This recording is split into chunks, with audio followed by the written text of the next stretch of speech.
Hello viewers, कैसे हैं आप सब। एक बार फिर से आपका बहुत बहुत स्वागत है हमारी फंडामेंटल क्लासेस बरेली में। मैं अभिषेक जौहरी आपका बहुत बहुत स्वागत करता हूं। जैसे कि आप देख रहे हैं कि आपके 2021 में बहुत सारे एग्ज़ाम लगे हुए हैं और हम लोग पूरी तरीके से तत्पर हैं आपको सपोर्ट करने में कि किसी भी सब्जेक्ट में आपका कुछ ना छूटे।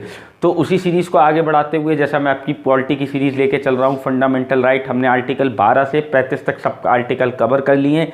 अब दो क्वेश्चंस, मैं ये नहीं चाहता हूँ कि आपका कुछ भी छूटे, वो आर्टिकल्स के अंतर्गत नहीं है, लेकिन आपसे मेनली पूछी जाती है फंडामेंटल राइट से एक सस्पेंशन ऑफ फंडामेंटल राइट्स की मूल अधिकारों का निलंबन कब और कैसे होता है, और दूसरी चीज़ आपसे पूछी जाती है कि मूल अधिकारों में संशोधन कैसे संभव होता है।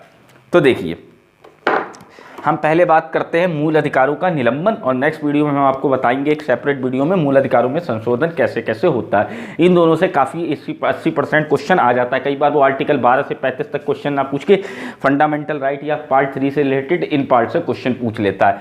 तो देखिए, सस्पेंशन ऑफ फंडामेंटल राइट, मूल अधिकारों का निलंबन कैसे होता है, मतलब कब आपके मूल अधिकार सस्पेंडेड कर दिए जाएंगे, आप उनको सर्वोच्च न्यायालय में जो है उनके खिलाफ याचिका दायर नहीं कर पाएंगे।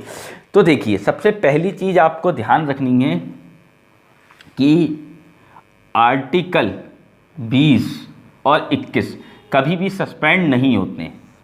अनुच्छेद 20 और 21 जो हैं वो कभी भी निलंबित नहीं किए जा सकते हैं।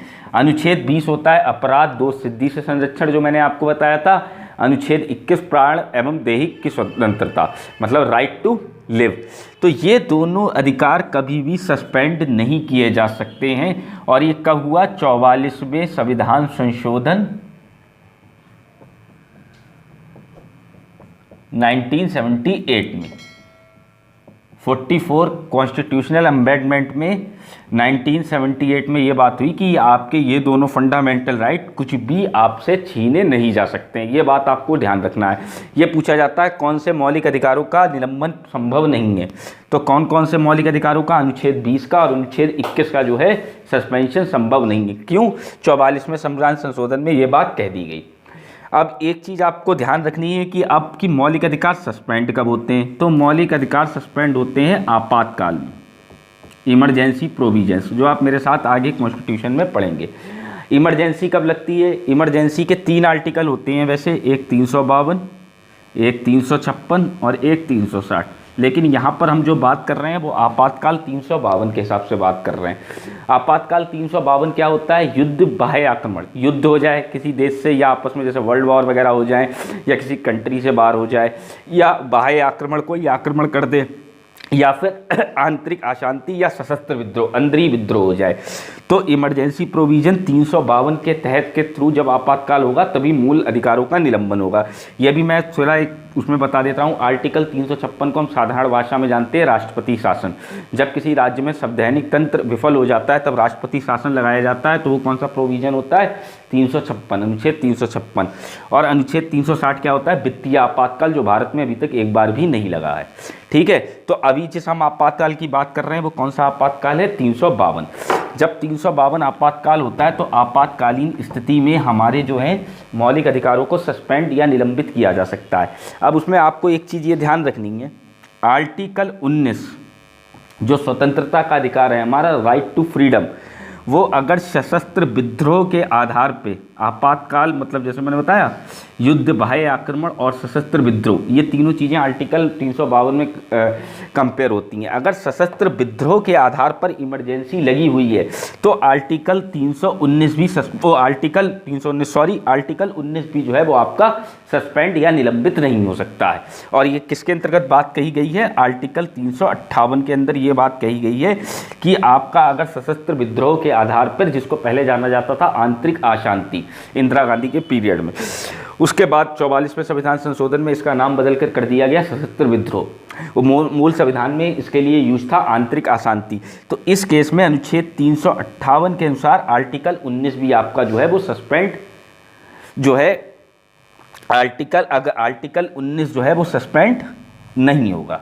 ठीक है, और बाकी केसेस में आर्टिकल 358 के अंतर्गत आपका जो आर्टिकल 19 है वो भी अपने आप स्वतः ही, अब ये बात ध्यान रखनी है कि बाकी आर्टिकल कैसे सस्पेंड होंगे, बाकी फंडामेंटल राइट कैसे सस्पेंड होंगे, वो बात मैं आपको बताऊंगा। लेकिन आर्टिकल 19 जो है वो ऑटोमेटिकली, अगर सशस्त्र विद्रोह के आधार पर इमरजेंसी लगी हुई है तो तुरंत आप मान लीजिए आर्टिकल 19 जो है सस्पेंड हो गया। मतलब आपको अपनी, जो मैंने आर्टिकल 19 में बात बताई थी, आपकी स्वतंत्रता छिन गई, आप कुछ भी बोल नहीं सकते हैं, आप कुछ भी अभिव्यक्त नहीं कर सकते हैं। जो मैंने बाकी सारी बात कही थी कि आप कहीं भी घूम फिर नहीं सकते हैं, तो आर्टिकल 19 जो है वो आपका सस्पेंड हो जाएगा। अब देखिए यहाँ से आपके ऑब्जेक्टिव क्या बनते हैं। पहली बात आपको ध्यान रखना है कि अनुच्छेद 20-21 कभी भी सस्पेंड नहीं होंगे। आर्टिकल 19 जो है वो 352 के आधार पे, अगर सशस्त्र विद्रोह के आधार पर आपातकाल लगा हुआ है तो आपका आर्टिकल 19 भी जो है वो सस्पेंड, आर्टिकल 19 जो है वो सस्पेंड हो जाएगा। वो आर्टिकल 19 सस्पेंड हो जाएगा। अदरवाइज आपका आर्टिकल 19 सस्पेंड नहीं होगा। किसके अनुसार? आर्टिकल 358 के अनुसार। अब आइए हम आगे चलते हैं। देखिए, अगर कोई और मौलिक अधिकार अगर सस्पेंड करना है, जैसे 20-21, 19-20-21 को छोड़ के कोई और मौलिक अधिकार का सस्पेंड होने का तरीका क्या होता है? 19-20-21 को छोड़ दीजिए। तो जैसे मैंने बताया आर्टिकल 19 जो है वो स्वतः ही निलंबित हो जाता है सशस्त्र विद्रोह के टाइम पे। लेकिन आर्टिकल 20-21, इन आर्टिकल को छोड़ अगर कोई आपको और 14 से लेकर 32 तक कोई और आपको जो है वो मूल अधिकार अगर सस्पेंड करना है तो संविधान के अनुच्छेद 359 में ये प्रावधान किया गया है कि राष्ट्रपति को उसके लिए एक अधिसूचना जारी करनी होती है, और अधिसूचना में ये बात का जिक्र करना होता है कि आप कौन सा मौलिक अधिकार सस्पेंड कर रहे हैं। जैसे कि आर्टिकल 23 सस्पेंड कर रहे हैं, आर्टिकल 18 सस्पेंड कर रहे हैं, या आर्टिकल 31 तो रहा ही नहीं, अब आर्टिकल 32 सस्पेंड करना है। तो ये जो सारी चीज़ें हैं वो राष्ट्रपति एक अधिसूचना के थ्रू जारी करता है। एक बार ये इस तरीके से सस्पेंशन होता है। एक बार इसको आप ऑब्जेक्टिव वे में समझ लीजिए, आपके क्वेश्चन क्या क्या पूछे जाएंगे। अगर पूछा जाए कौन सा आर्टिकल कभी भी सस्पेंड नहीं होते हैं, ये क्वेश्चन बहुत पूछा जाता है। तो कौन से अनुच्छेद, कौन से मौलिक अधिकार आपके जो हैं, कौन से अनुच्छेद के जो मौलिक अधिकार हैं वो कभी भी निलंबित नहीं होते हैं? आर्टी 20-21। और पूछा जाता है आर्टिकल 19 कैसे होता है? तो आर्टिकल 19 जो है वो स्वतः ही निलंबित हो जाता है। कब? जब आर्टिकल 352 के अनुसार सशस्त्र विद्रोह के आधार पर आपातकाल लागू होता है। और फिर पूछा जाता है कि बाकी आर्टिकल कैसे निलंबित होते हैं? तो बाकी आर्टिकल जो हैं वो अनुच्छेद 359 में ये कहा गया है कि उनके लिए राष्ट्रपति एक अधिसूचना जारी करेगा और उसमें जिक्र करेगा कि वो कौन से मौलिक अधिकार को सस्पेंड कर रहा है। वो चाहे तो एक को और वो चाहे तो सबको, बाकी बचे हुए को। तो ये था एक छोटा सा टॉपिक मौलिक अधिकारों का सस्पेंशन, कि आपके मूल अधिकार कब निलंबित किए जा सकते हैं। अगर वीडियो अच्छी लगी हो तो ज़्यादा से ज़्यादा शेयर करें, लाइक करें, सब्सक्राइब करें। Thanks for watching.